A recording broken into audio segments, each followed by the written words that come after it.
बहुत पावन दिन पर मुझे आपसे मन की बात करने का अवसर मिला है।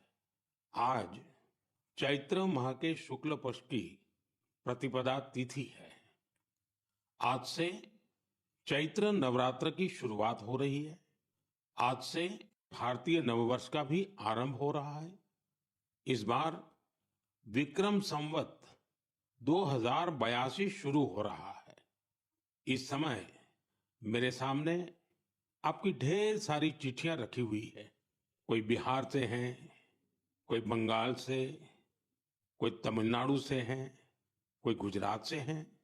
इनमें बड़े रोचक तरीके से लोगों ने अपने मन की बातें लिखकर भेजी है। कई सारी चिट्ठियों में शुभकामनाएं भी हैं, बधाई संदेश भी हैं। लेकिन आज मेरा मन करता है कुछ संदेशों को आपको सुनाऊं। सर्वारिगु युगादि हब्बद शुभाशय गढ़ू।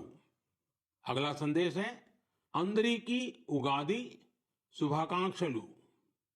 अब एक और चिट्ठी में लिखा है संवसार पाड़व्यार्ची परबी। अगले संदेश में लिखा गया है गुड़ी पाड़वा निमित्त हार्दिक शुभेच्छा। हमारे एक साथी ने लिखा है एल्ला वरक्कुम विशु आशम शगल। एक और संदेश है इनिये पुथांडु नल्लवाल थुक्कल।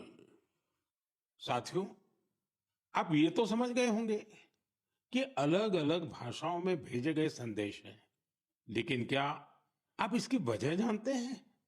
यही तो वो खास बात है जो आज मुझे आपसे साझा करनी है। हमारे देश के अलग अलग राज्यों में आज और अगले कुछ दिनों में नववर्ष शुरू हो रहे हैं और ये सभी संदेश नववर्ष और विभिन्न पर्वों की बधाइयों के हैं। इसलिए मुझे अलग अलग भाषाओं में लोगों ने शुभकामनाएं भेजी हैं। साथियों, आज कर्नाटका में, आंध्र प्रदेश, तेलंगाना में उगादि का पर्व बहुत धूमधाम से मनाया जा रहा है। आज ही महाराष्ट्र में गुड़ी पड़वा मनाया जा रहा है। विविधता भरे हमारे देश में अलग अलग राज्यों में अगले कुछ दिन में असम में रोंगाली बिहू, बंगाल में पोइला बोईशाख, कश्मीर में नवरेह का उत्सव मनाया जाएगा। इसी तरह 13 से 15 अप्रैल के बीच देश के अलग अलग हिस्सों में त्योहारों की जबरदस्त धूम दिखेगी। इसे लेकर भी उत्साह का माहौल है और ईद का त्योहार तो आ ही रहा है। यानी ये पूरा महीना त्योहारों का है, पर्वों का है। मैं देश के लोगों को इन त्योहारों की बहुत बहुत बधाई देता हूं।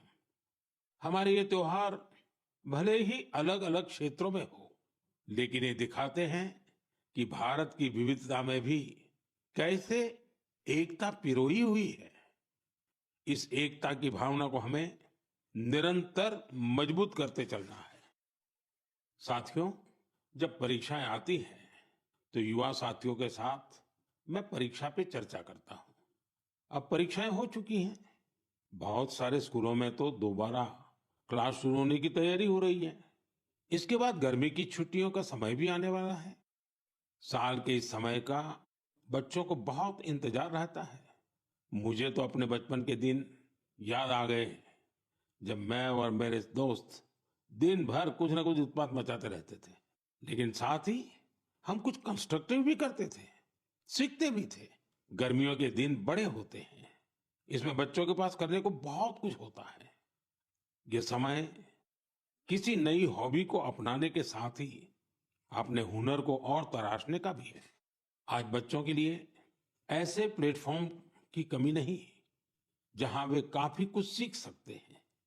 जैसे कोई संस्था टेक्नोलॉजी कैंप चला रही हो तो बच्चे वहां ऐप बनाने के साथ ही ओपन सोर्स सॉफ्टवेयर के बारे में जान सकते हैं। अगर कहीं पर्यावरण की बात हो, थिएटर की बात हो या लीडरशिप की बात हो, ऐसे विविध विषय के कोर्स होते रहते हैं, तो उससे भी जुड़ सकते हैं। ऐसे कई स्कूल हैं जो स्पीच या तो ड्रामा सिखाते हैं। ये बच्चों को बहुत काम आते हैं। इन सब के अलावा आपके पास इन छुट्टियों में कई जगह चल रहे वॉलेंटियर एक्टिविटीज, सेवा कार्यों से भी जुड़ने का अवसर है। ऐसे कार्यक्रमों को लेकर मेरा एक विशेष आग्रह है। अगर कोई संगठन, कोई स्कूल या सामाजिक संस्थाएं या तो फिर साइंस सेंटर ऐसी समर एक्टिविटीज करवा रहे हो तो इसे हैशटैग माई हॉलीडेज के साथ जरूर शेयर करें। इससे देश भर के बच्चे और उनके माता पिता को इनके बारे में आसानी से जानकारी मिल सकेगी। मेरे युवा साथियों, मैं आज आपसे माय भारत के उस खास कैलेंडर की भी चर्चा करना चाहूंगा जिसे इस समर वेकेशन के लिए तैयार किया गया है। इस कैलेंडर की एक कॉपी अभी मेरे सामने रखी हुई है। मैं इस कैलेंडर से कुछ अनूठे प्रयासों को साझा करना चाहता हूं। जैसे माय भारत के स्टडी टूर में आप ये जान सकते हैं कि हमारे जन औषधि केंद्र कैसे काम करते हैं। आप वाइब्रेंट विलेज अभियान का हिस्सा बनकर सीमावर्ती गांवों में एक अनोखा अनुभव ले सकते हैं। इसके साथ ही वहां कल्चर और स्पोर्ट्स एक्टिविटीज का हिस्सा जरूर बन सकते हैं। वहीं अंबेडकर जयंती पर पदयात्रा में भागीदारी कर आप संविधान के मूल्यों को लेकर जागरूकता भी फैला सकते हैं। बच्चों और उनके माता पिता से भी मेरा विशेष आग्रह है कि वे छुट्टियों के अनुभवों को हैशटैग हॉलीडे मेमोरीज के साथ जरूर साझा करें। मैं आपके अनुभवों को आगे आने वाली मन की बात में शामिल करने का प्रयास करूंगा। मेरे प्यारे देशवासियों, गर्मी का मौसम शुरू होते ही शहर शहर, गांव गांव पानी बचाने की तैयारियां भी शुरू हो जाती हैं। अनेक राज्यों में वाटर हार्वेस्टिंग से जुड़े कामों ने, जल संरक्षण से जुड़े कामों ने नई तेजी पकड़ी है। जल शक्ति मंत्रालय और अलग-अलग स्वयंसेवी संस्थाएं इस दिशा में काम कर रही हैं। देश में हजारों कृत्रिम तालाब, check dam, borewell recharge, community soak pit का निर्माण हो रहा है। हर साल की तरह इस बार भी कैच द रेन अभियान के लिए कमर कस ली गई है। ये अभियान भी सरकार का नहीं बल्कि समाज का है, जनता जनार्दन का है। जल संरक्षण से ज्यादा लोगों को जोड़ने के लिए जल संचय जन भागीदारी अभियान भी चलाया जा रहा है। प्रयास यही है कि जो प्राकृतिक संसाधन हमें मिले हैं उसे हमें अगली पीढ़ी तक सही सलामत पहुंचाना है। साथियों, बारिश की बूंदों को संरक्षित करके हम बहुत सारा पानी बर्बाद होने से बचा सकते हैं। पिछले कुछ सालों में इस अभियान के तहत देश के कई हिस्सों में जल संरक्षण के अभूतपूर्व कार्य हुए हैं। मैं आपको एक दिलचस्प आंकड़ा देता हूं। पिछले 7-8 साल में नए बने टैंक, पॉन्ड और अन्य वाटर रिचार्ज स्ट्रक्चर से 11 बिलियन क्यूबिक मीटर, उससे भी ज्यादा पानी का संरक्षण हुआ है। अब आप सोचेंगे कि 11 बिलियन क्यूबिक मीटर पानी कितना पानी होता है। साथियों, भाखड़ा नांगल बांध में जो पानी जमा होता है उसकी तस्वीरें तो आपने जरूर देखी होगी। ये पानी गोविंद सागर झील का निर्माण करता है। इस झील की लंबाई ही 90 किलोमीटर से ज्यादा है। इस झील में भी 9-10 बिलियन क्यूबिक मीटर से ज्यादा पानी संरक्षित नहीं हो सकता है। सिर्फ 9-10 बिलियन क्यूबिक मीटर। और देशवासियों ने अपने छोटे छोटे प्रयास से देश के अलग अलग हिस्सों में 11 बिलियन क्यूबिक मीटर पानी के संरक्षण का इंतजाम कर दिया है ना ये शानदार प्रयास। साथियों, इस दिशा में कर्नाटका के गडक जिले के लोगों ने भी मिसाल कायम की है। कुछ साल पहले यहाँ के 2 गांवों की झीलें पूरी तरह सूख गई। एक समय ऐसा भी आया जब वहां पशुओं के पीने के लिए भी पानी नहीं बचा। धीरे धीरे झील घास फूस और झाड़ियों से भर गई। लेकिन गांव के कुछ लोगों ने झील को पुनर्जीवित करने का फैसला किया। और काम में जुट गए। और कहते हैं ना, जहां चाह वहां राह। गांव के लोगों के प्रयास देखकर आसपास की सामाजिक संस्थाएं भी उनसे जुड़ गई।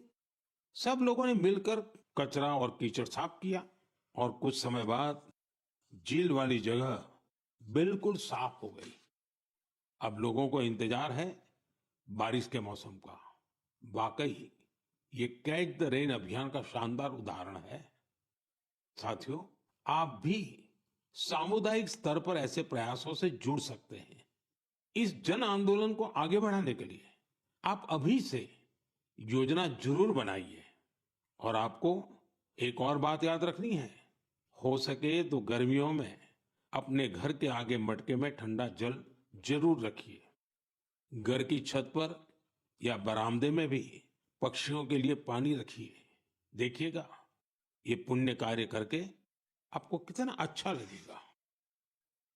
साथियों, मन की बात में अब बात हौसलों के उड़ान की, चुनौतियों के बावजूद जज्बा दिखाने की। कुछ ही दिन पहले संपन्न हुए खेलो इंडिया पैरा गेम्स में एक बार फिर खिलाड़ियों ने अपनी लगन और प्रतिभा से सबको हैरान कर दिया। इस बार पहले से ज्यादा खिलाड़ियों ने इन खेलों में हिस्सा लिया। इससे पता चलता है कि पैरा स्पोर्ट्स कितना पॉपुलर हो रहा है। मैं खेलो इंडिया पैरा गेम्स में हिस्सा लेने वाले सभी खिलाड़ियों को उनके शानदार प्रयासों के लिए बधाई देता हूं। हरियाणा, तमिलनाडु और यूपी के खिलाड़ियों को पहला, दूसरा और तीसरा स्थान हासिल करने के लिए शुभकामनाएं देता हूं। इन खेलों के दौरान हमारे दिव्यांग खिलाड़ियों ने 18 राष्ट्रीय रिकॉर्ड भी बनाए, जिनमें से 12 तो हमारी महिला खिलाड़ियों के नाम रहे। इस बार के खेलो इंडिया पैरा गेम्स में गोल्ड मेडल जीतने वाले आर्म रेसलर जॉबी मैथ्यू ने मुझे चिट्ठी लिखी है। मैं उनके पत्र के कुछ हिस्से को पढ़कर सुनाना चाहता हूं। उन्होंने लिखा है, मेडल जीतना बहुत खास होता है, लेकिन हमारा संघर्ष सिर्फ पोडियम पर खड़े होने तक सीमित नहीं है। हम हर रोज एक लड़ाई लड़ते हैं। जीवन कई तरीके से हमारी परीक्षा लेता है। बहुत कम लोग हमारे संघर्ष को समझ पाते हैं। इसके बावजूद हम साहस के साथ आगे बढ़ते हैं। हम अपने सपनों को पूरा करने में जुटते हैं। हमें ये विश्वास रहता है कि हम किसी से कम नहीं हैं। वाह, जॉबी मैथ्यू, आपने कमाल लिखा है, अद्भुत लिखा है। इस पत्र के लिए मैं आपका आभार व्यक्त करता हूं। मैं जॉबी मैथ्यू और हमारे सभी दिव्यांग साथियों से कहना चाहता हूं कि आपके प्रयास हमारे लिए बहुत बड़ी प्रेरणा है। साथियों, दिल्ली में एक और भव्य आयोजन ने लोगों को बहुत प्रेरणा दी है, जोश से भर दिया है। एक इनोवेटिव आइडिया के रूप में पहली बार फिट इंडिया कार्निवल का आयोजन किया गया। इसमें अलग अलग क्षेत्रों के करीब 25,000 लोगों ने हिस्सा लिया। इन सभी का एक ही लक्ष्य था, फिट रहना और फिटनेस को लेकर जागरूकता फैलाना। इस आयोजन में शामिल लोगों को उनके स्वास्थ्य के साथ साथ पोषण से जुड़ी जानकारियां भी मिली। मेरा आग्रह है कि आप अपने क्षेत्रों में भी इसी तरह के कार्निवल का आयोजन करें। इस पहल में माय भारत आपके लिए बहुत मददगार बन सकता है। साथियों, हमारे स्वदेशी खेल अब पॉपुलर कल्चर के रूप में घुल मिल रहे हैं। मशहूर रैपर हनुमान काइंड को तो आप सभी जानते ही होंगे। आजकल उनका नया सॉन्ग रन इट अप काफी फेमस हो रहा है।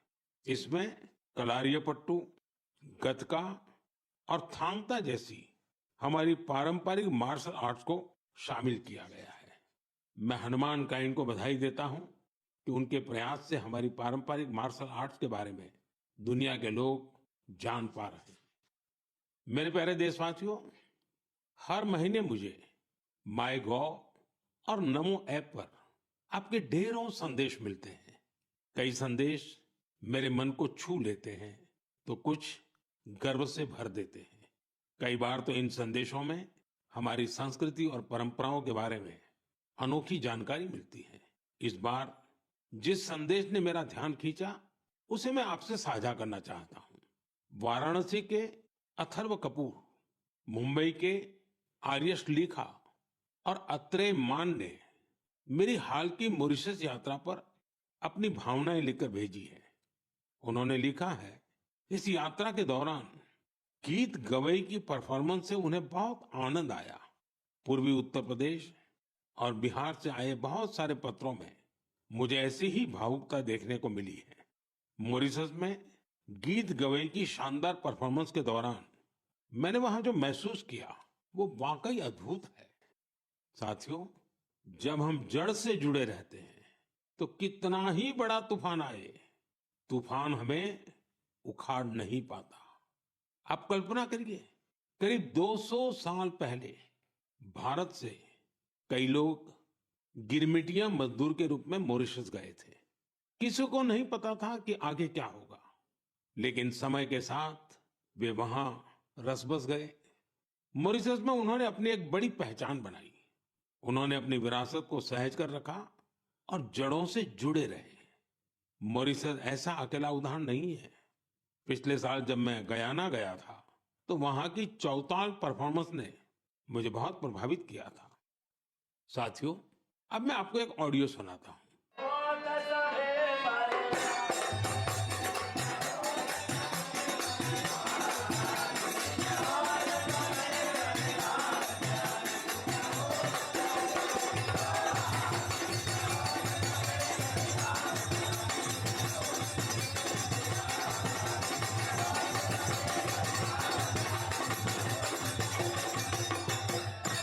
आप जरूर सोच रहे होंगे कि ये तो हमारे देश के किसी हिस्से की बात है, लेकिन आपको यह जानकर हैरानी होगी कि इसका संबंध फिजी से है।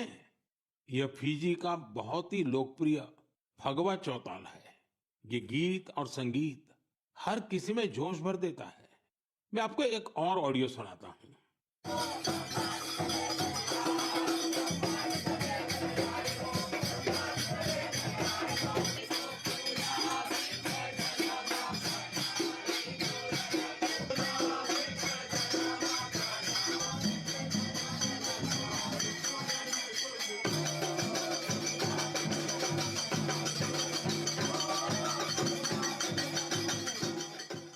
ये ऑडियो सूरीनाम का चौताल है।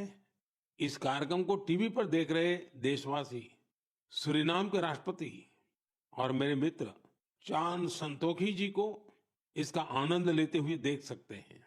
बैठक और गानों की यह परंपरा त्रिनिदाद एंड टोबैगो में भी खूब लोकप्रिय है। इन सभी देशों में लोग रामायण खूब पढ़ते हैं।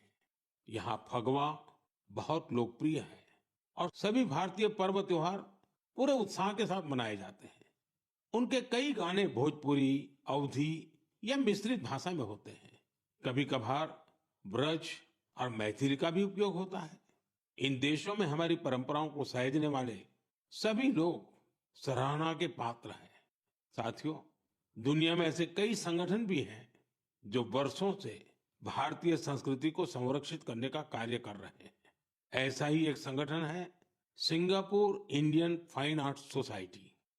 भारतीय नृत्य, संगीत और संस्कृति को संरक्षित करने में जुटे इस संगठन ने अपने गौरवशाली 75 साल पूरे किए हैं। इस अवसर से जुड़े कार्यक्रम में सिंगापुर के राष्ट्रपति श्रीमान Tharman Shanmugaratnam ji guest of honour थे। उन्होंने इस ऑर्गेनाइजेशन के प्रयासों की खूब सराहना की। मैं इस टीम को अपनी ढेर सारी शुभकामनाएं देता हूं। साथियों, मन की बात में हम देशवासियों की उपलब्धियों के साथ ही अक्सर सामाजिक विषयों को भी उठाते हैं। कई बार चुनौतियों पर भी चर्चा होती है। इस बार मन की बात में मैं एक ऐसी चुनौती के बारे में बात करना चाहता हूं जो सीधे हम सबसे जुड़ी हुई है। ये चुनौती है टेक्सटाइल वेस्ट की। आप सोच रहे होंगे, ये टेक्सटाइल वेस्ट क्या नई बला आ खड़ी हुई है? दरअसल टेक्सटाइल वेस्ट पूरी दुनिया के लिए नई चिंता की एक बड़ी वजह बन गया है। आजकल दुनिया भर में पुराने कपड़ों को जल्द से जल्द हटाकर नए कपड़े लेने का चलन बढ़ रहा है। क्या आपने सोचा है कि जो पुराने कपड़े आप पहनना छोड़ देते हैं, उनका क्या होता है?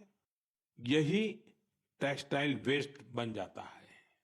इस विषय में बहुत सारी ग्लोबल रिसर्च हो रही है। एक रिसर्च में ये सामने आया है, सिर्फ 1% से भी कम टेक्सटाइल वेस्ट को नए कपड़ों में रिसाइकिल किया जाता है।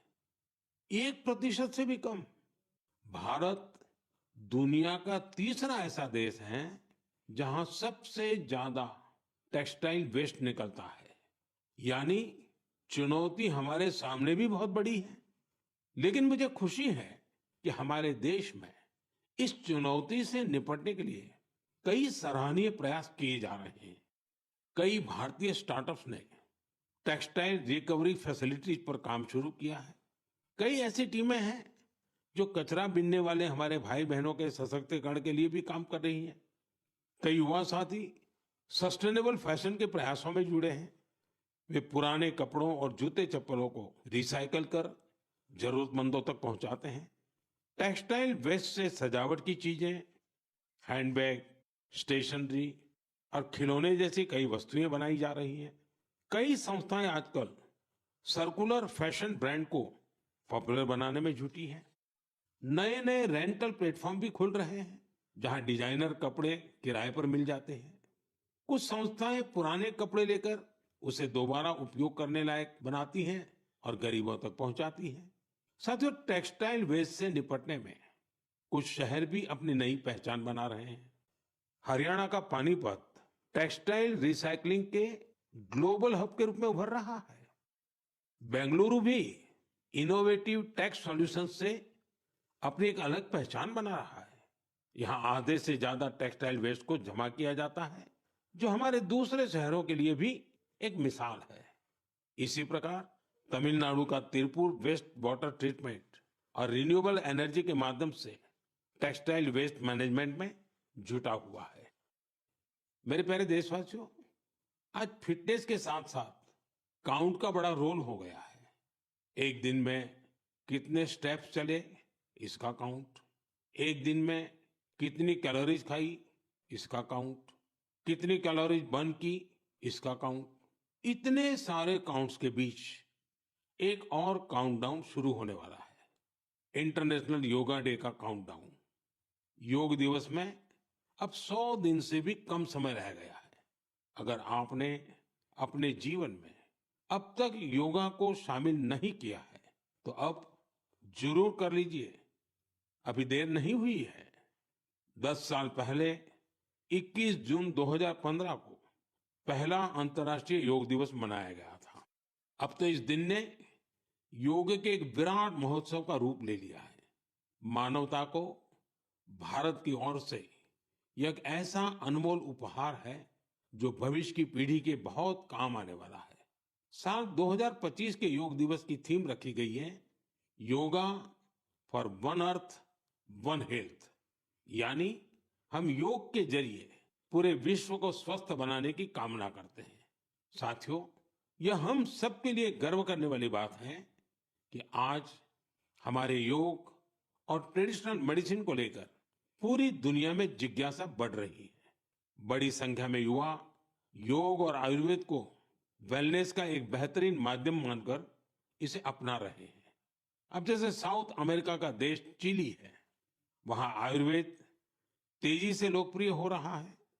पिछले साल मैं ब्राजील की यात्रा के दौरान चिली के राष्ट्रपति से मिला था। आयुर्वेद की इस पॉपुलैरिटी को लेकर हमारे बीच काफी चर्चा हुई थी। मुझे सोमोस इंडिया नाम की टीम के बारे में पता चला है।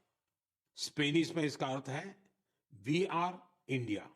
यह टीम करीब 1 दशक से योग और आयुर्वेद को बढ़ावा देने में जुटी है।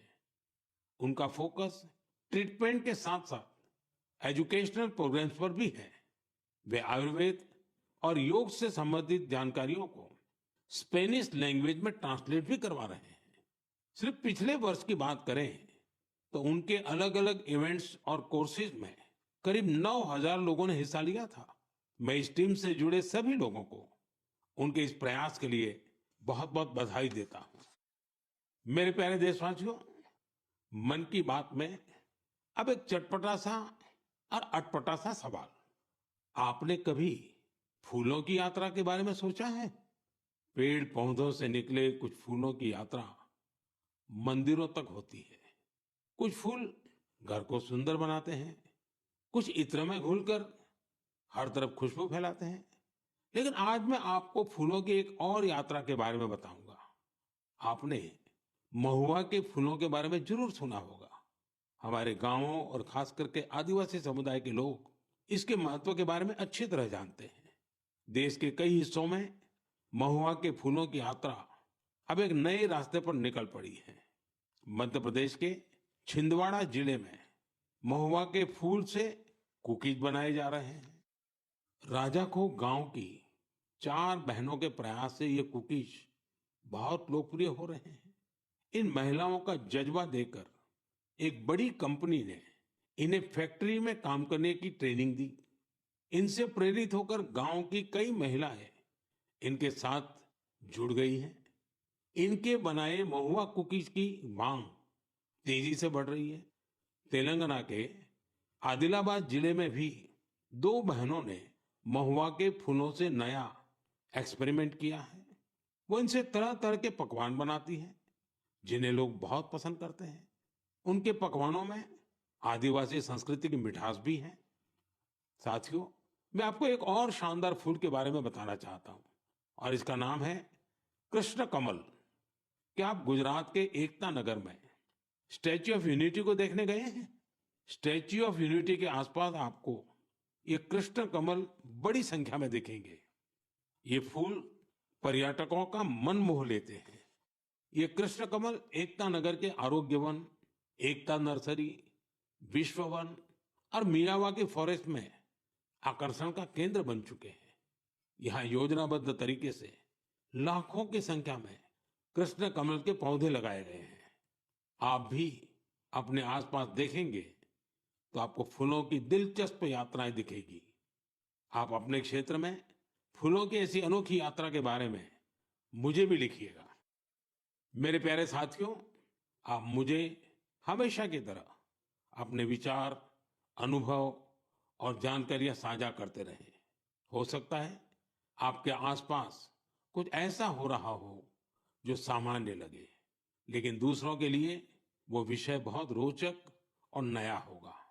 अगले महीने हम फिर मिलेंगे और देशवासियों की उन बातों की चर्चा करेंगे जो हमें प्रेरणा से भर देती हैं। आप सबका बहुत बहुत धन्यवाद। नमस्कार।